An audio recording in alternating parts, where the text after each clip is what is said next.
Moun Chili yo, moun Brésil yo, comment nous, je dis là, nous pas partager une petite information ensemble avec nous. Côté que, une déportation qui fait le 19 janvier, il y a pile monde qui était allé fermer les États-Unis depuis 15 décembre. Il y a monde qui était allé 16 janvier et 17 janvier.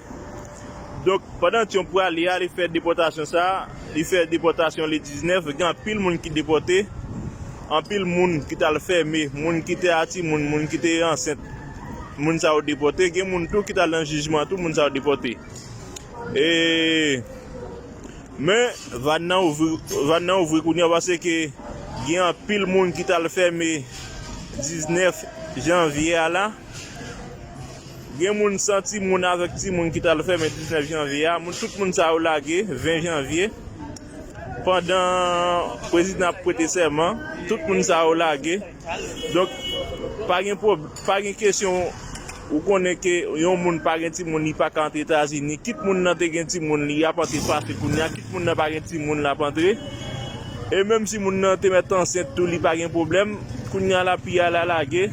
Si malande te bay pour tion pla qui t'a empêcher moun yo entrer aux États-Unis, kounya tout bagay facile pour moun yo kounya là. À partir des premiers voyages qui fait le 20, le 19 janvier, le 20 tout le monde lagué, donc tout le monde assis kounya là. Au niveau de déportation, ça font petit camper, en pile monde a traversé là. Donc mes cycles là te met à chercher un jeune garçon là pas gen ti moun là pas venir dans le moment là. Tout le monde a traversé. Et mon Tijuana yo, je pense que nous canter facilement parce que à partir de hier, en pile moun yon libération, mais si moun qui est entré dans la prison là, qui moun nan te gen ti moun ni pas gen ti moun tout la net sans problème. Et dégager nous pour nous dégager pour nous entrer parce que bagay aussi facile kounya. Donc ça nous tape dans l'arrivée.